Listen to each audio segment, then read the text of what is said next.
মধ্যে পাঁচফোড়ন দিয়ে দিলাম। পাঁচফোড়ন একটু ভেজে নেব।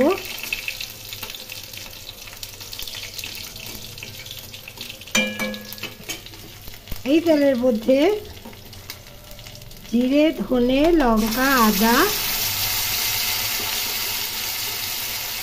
ও টমেটো বাটা দিয়ে দিলাম। এই পেস্টের মধ্যে দুটি শুকনো লঙ্কা আছে এবং দুটি লাল কাঁচা লঙ্কা আছে।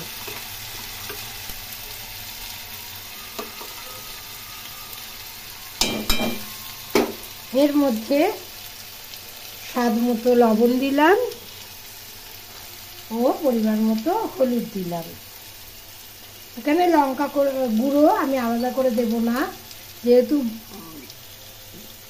বাটার মধ্যে শুকনো লঙ্কা এবং লাল কাঁচা লঙ্কা রয়েছে। এগুলো একটু ভালো করে কষিয়ে নেব।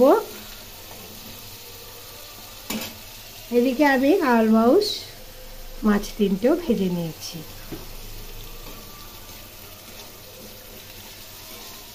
একটু ভালো করে তেলের মধ্যে ভেজে ভেজে মশলাটা কষিয়ে নিচ্ছি। মশলা ভালো করে কষালে এই মাছের ঝোলের টেস্ট খুব ভালো আসে। একবারে জিরে, ধনে, লঙ্কা, আদা বাটা দিয়ে পাতলা ঝোল এইভাবে বানালে গরম ভাতের সাথে খেতে বেশ ভালো লাগে। আপনারা পেঁয়াজ রসুন বাদ দিয়ে এইভাবে মাছের ঝোল রান্না করে দেখবেন, খুবই ভালো লাগবে। এর মধ্যে পরে আলগা কাঁচা লঙ্কা দিলে ঝোলের টেস্ট আরও বেড়ে যাবে।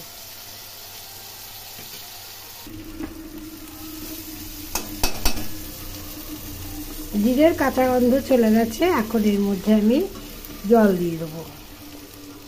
প্রথমে ভেজে রাখা কালবাউস মাছ দিয়ে দিলাম, দিয়ে এর মধ্যে জল দিয়ে দিলাম।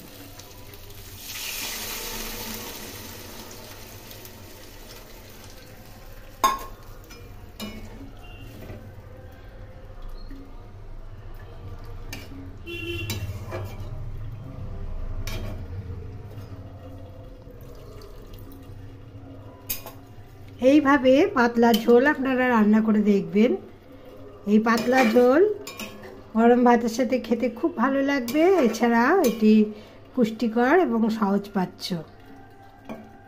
বাচ্চা এবং বয়স্কদের বা অনায়াসেই দেওয়া যেতে পারে। অসুস্থ মানুষকে দেওয়ার ক্ষেত্রে তখন লঙ্কার পরিমাণটা একটু কমিয়ে দিতে হবে।